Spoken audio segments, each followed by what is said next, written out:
Éric Brun-Sanglard a 33 ans quand on lui annonce que sa maladie va lui ôter au fur et à mesure la vue, puis la vie. Mais cet homme est un miraculé. Il devient architecte d'intérieur, célèbre aux États-Unis. Son surnom, The Blind Designer, le designer aveugle. À son palmarès, des clients stars, Penelope Cruz, Francis Ford Coppola et tant d'autres. Et après avoir conquis Hollywood, il partage avec nous sa vision, l'importance du lien entre nos deux maisons. Celle que nous habitons et celle que nous portons en nous, notre maison intérieure. Aujourd'hui, nous allons visiter avec lui chaque pièce de notre maison pour être en accord parfait avec nous-mêmes et notre environnement. Et pour nous accompagner dans ce joyeux cheminement, un humoriste hautement plébiscité, Florent Père, nous fera profiter de sa bonne humeur. Allez, je les rejoins tout de suite, c'est parti pour 26 minutes qui font du bien.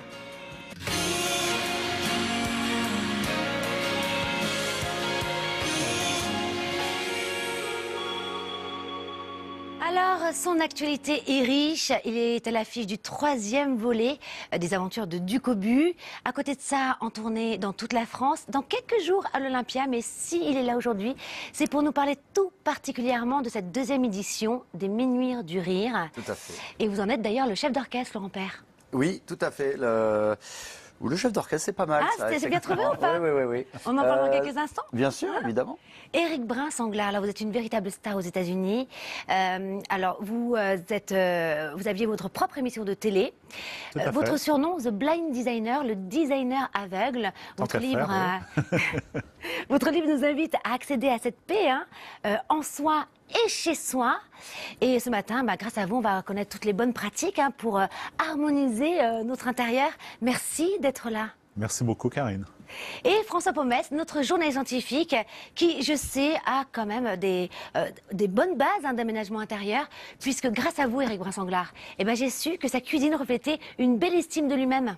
Ah oui, c'est vrai. Parce que oui, je suis déjà allée dîner chez lui. Ah, Bénarde. Alors, avant d'en parler, justement, je vous propose tout de suite de prendre des nouvelles de vous, Florent Père. C'est tout de suite dans l'invité qui fait du bien.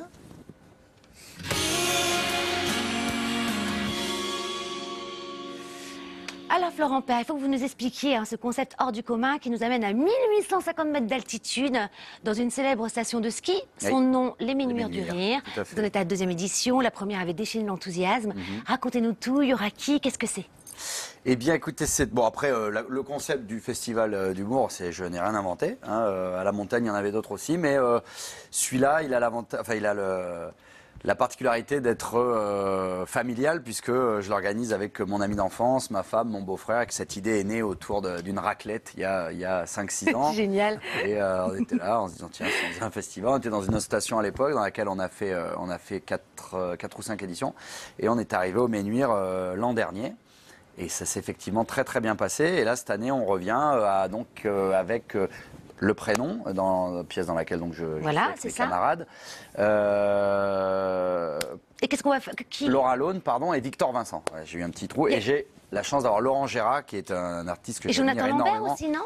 Jonathan, il sera dans le prénom avec moi, bien sûr. Voilà, et bien sûr. Laurent Gérard, lui, vient juste en invité d'honneur, et c'est quelqu'un que j'admire énormément, c'est quasiment lui qui m'a donné envie de faire ce métier. Et je suis très très heureux de l'avoir à mes côtés pendant tout le festival. Et comment ça se passe alors? On vient directement, on est dans la station de ski et puis on... La station de ski va vivre aux couleurs du festival pendant 4 jours, enfin pendant une petite semaine. Et puis le soir, c'est spectacle. Et puis la journée, vous avez la possibilité, peut-être si vous avez de la chance, de croiser un artiste en train de faire du ski.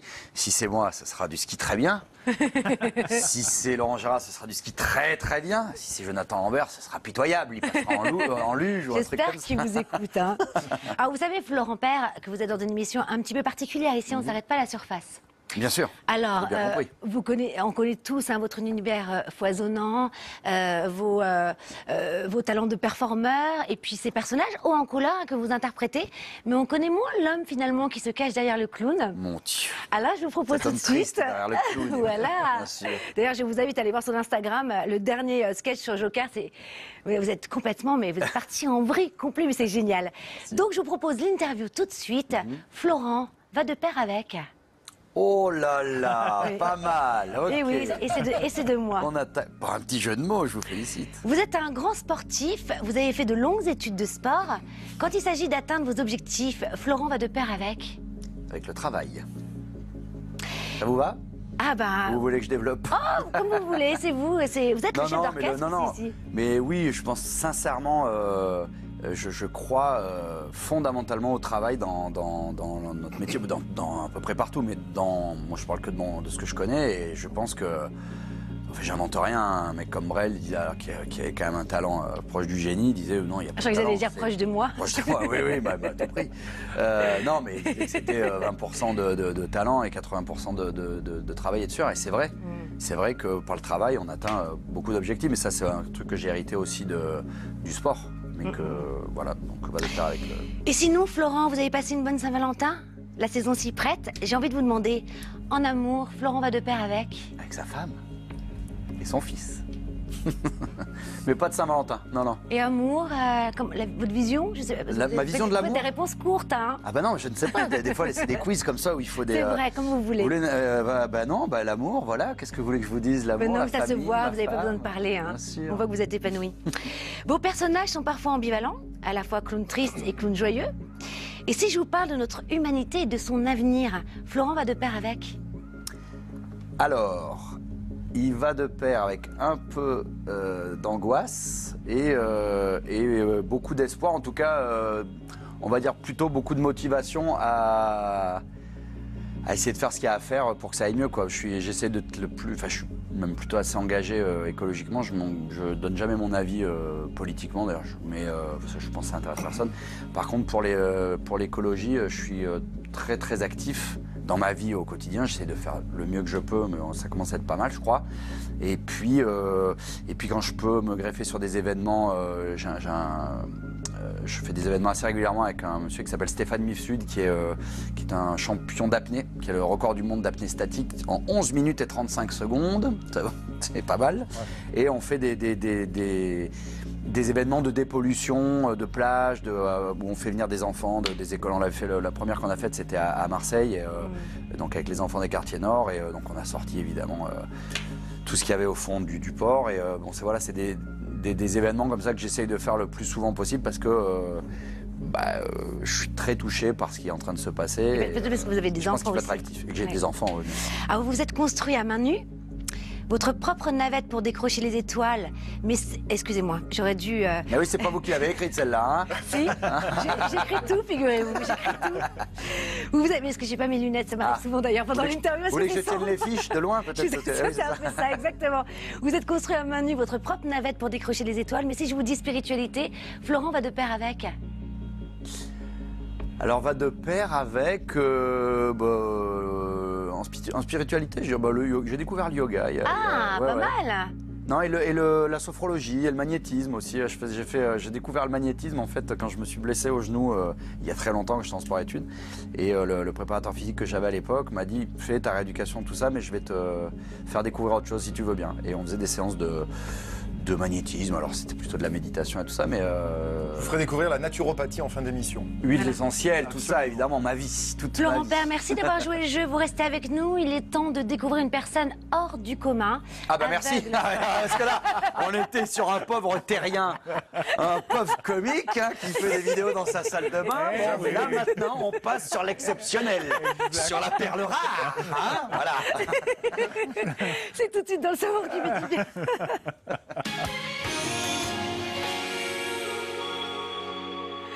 Alors, voilà, moi j'y vais, je vous laisse faire votre petit truc entre gens exceptionnels. Mille excuses, mais je vais vous faire un départ de cette... Vous allez voir. Je vais vous faire une belle fin. Alors, François, vous avez été très touché cette fois-ci de voir que vous aviez un point en commun avec notre invité du jour, Éric Brun-Sanglard, c'est la lumière. Et d'ailleurs, la science dit que c'est elle finalement qui harmonise et qui fait qu'on se sent bien à la maison. Alors, je rassure double aussi, joie pour vous. Hein. Florent, oui, double joie. J'ai aussi des points communs avec vous, hein, aucun problème. La barbe. Oh, sûrement plein. Voilà, et l'âge, absolument. Effectivement, la lumière, alors, il suffit de plonger une pièce dans le noir. Vous l'avez déjà fait, je crois, Éric, avec un public. Pour se rendre compte que tous nos sens sont perturbés. Alors, on ne va pas le faire parce qu'on ne fait pas de radio, mais la lumière joue un rôle très important dans nos intérieurs. Alors, Karine adore que je parle de moi. Je veux dire, quand je suis arrivé à Paris il y a de nombreuses années, j'habitais en rez-de-chaussée, j'avais pas de lumière, je m'en rendais pas compte. Et quand j'ai déménagé au dernier étage où j'habite toujours... Vous vous rendiez pas compte? Non. C'est moi qui est aveugle. Non. Oui, mais non.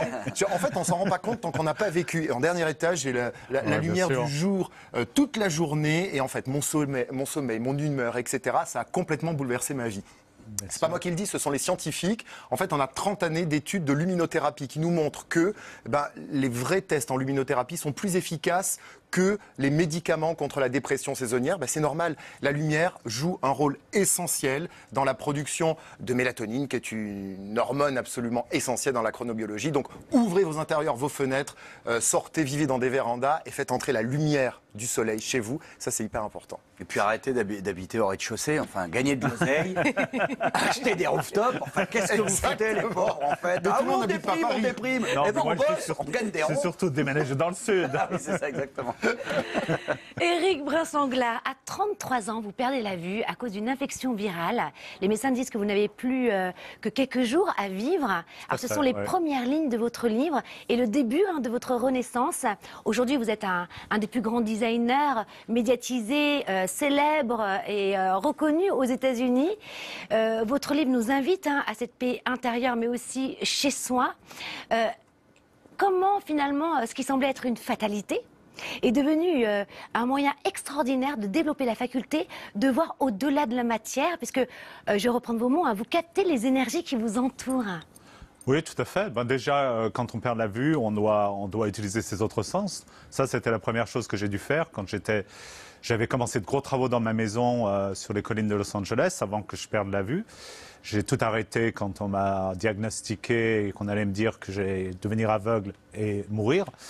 Quand, à la fin, je n'allais pas mourir, il fallait bien que je finisse cette maison. Je ne travaillais plus, tout ce qui est médical aux États-Unis est très cher, donc il fallait payer des factures. Je me suis réapproprié ma maison à travers mes autres sens, et c'est le toucher, c'est les sons, c'est les odeurs et l'énergie. L'énergie, c'est le sens de se sentir bien quelque part. Moi, je compare souvent ça à une rivière qui fait son chemin à travers une maison. Il ne faut pas bloquer ce chemin, il faut que tout marche.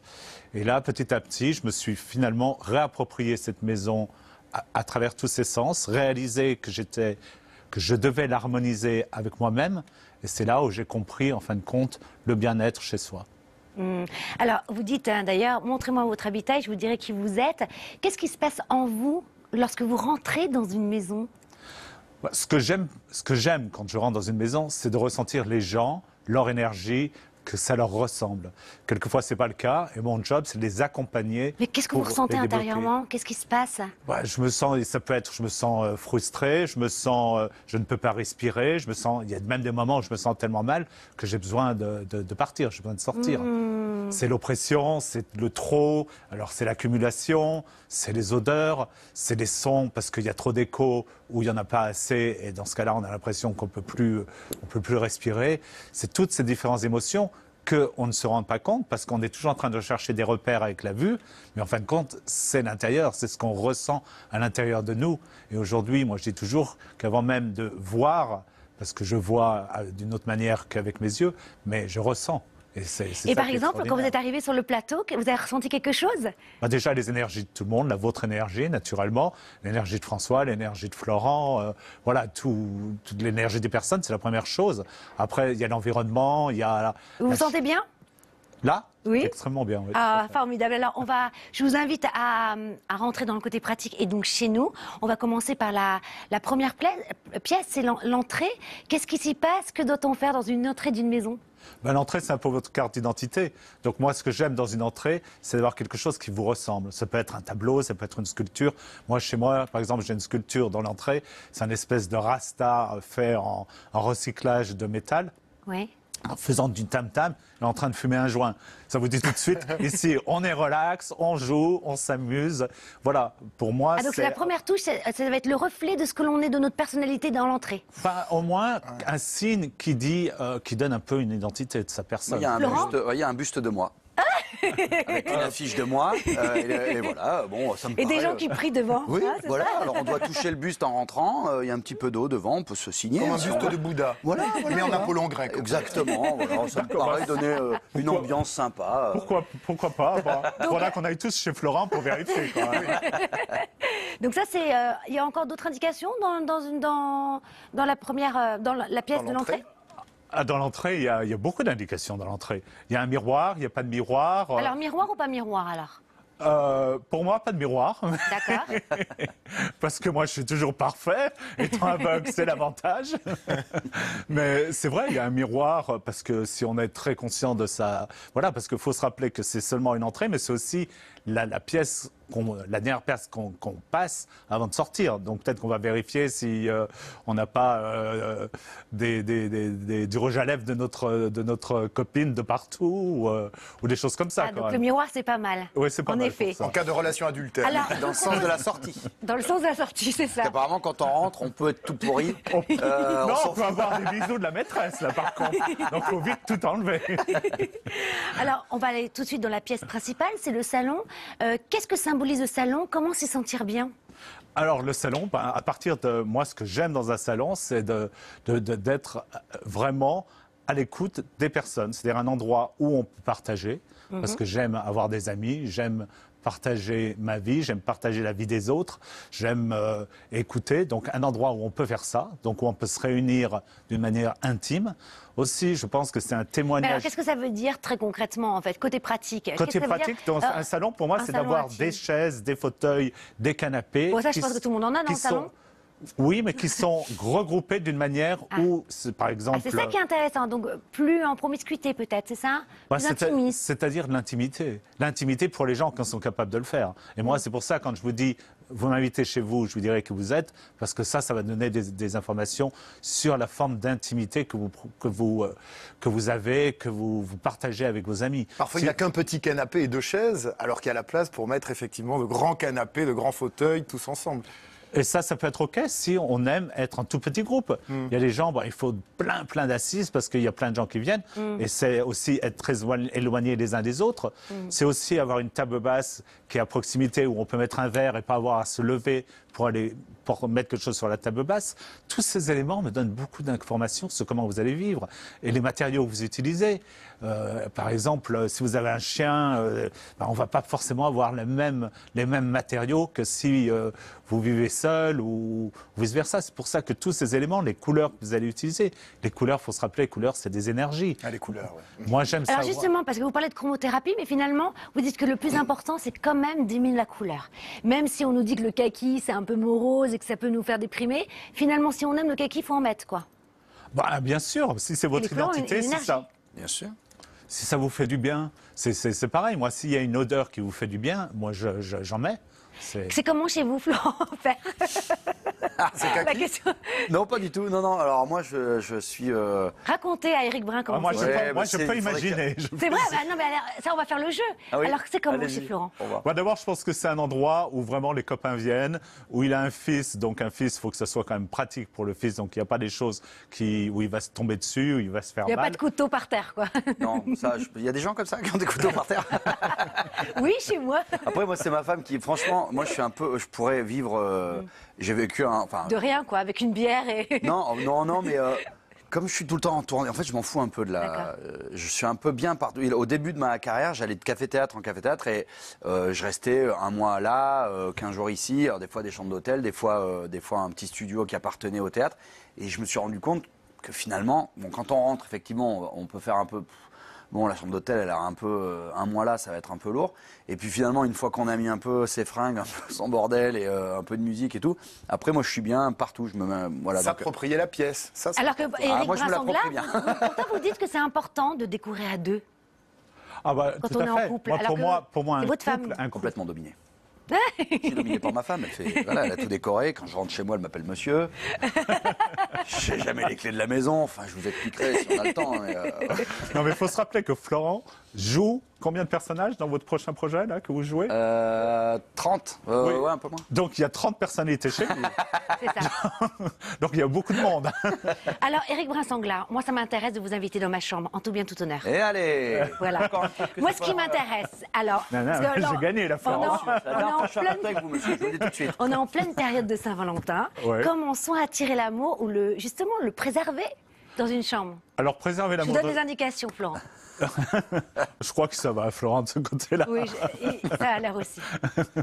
Mais non, préserver l'amour, déjà, c'est le partage. Donc, c'est le respect de l'un envers l'autre. C'est-à-dire, si on a une chambre, on choisit les choses ensemble. Moi, j'ai envie d'être dans des draps qui me plaisent autant que les draps de la personne avec qui je partage mon lit. J'ai envie d'avoir de la place et pas de me sentir que j'ai juste un petit coin là pour mettre ma chemise et mon pantalon. C'est certain que la prioritaire, c'est le partage. Après, vous m'aviez raconté d'ailleurs une anecdote par téléphone que j'avais adorée, où vous aviez un date. Vous vous rappelez? Ah oui, alors ça, c'est ça, Et tout je trouve à ça fait. tellement symbolique. Mais tout à fait. Ça, c'est là où j'ai commencé à réaliser que je traitais mieux les étrangers que moi-même. C'est-à-dire que oui, je recevais quelqu'un, c'était un truc, j'espérais voilà, que ça soit...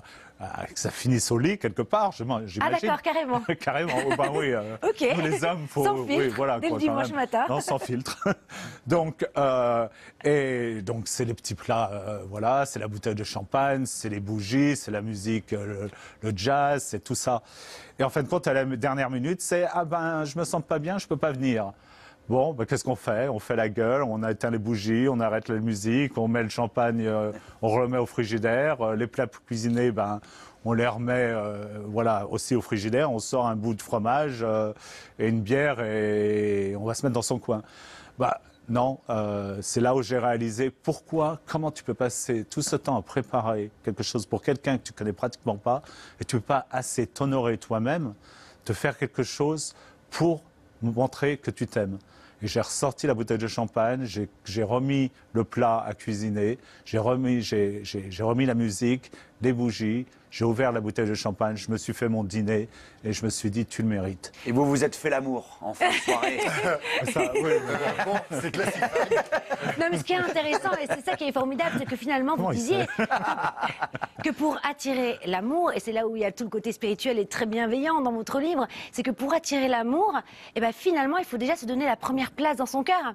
Et oui, que bien même, vous disiez que votre dressing, vous aviez un énorme dressing à Los Angeles, et vous utilisiez que la moitié. Ben non, il faut tout utiliser, il ne faut pas prendre une faut partie surtout du pas lit, attendre. mais Faut tout surtout- prendre tout non. le lit. Tout à fait. Faut apprendre à s'aimer soi-même. Faut apprendre vraiment à avoir une histoire d'amour avec soi-même et ne pas attendre quelqu'un d'autre. C'est ridicule. Moi, il y a un truc qui me rend fou, c'est quand les gens me disent « Ah ben, j'attends ma moitié ».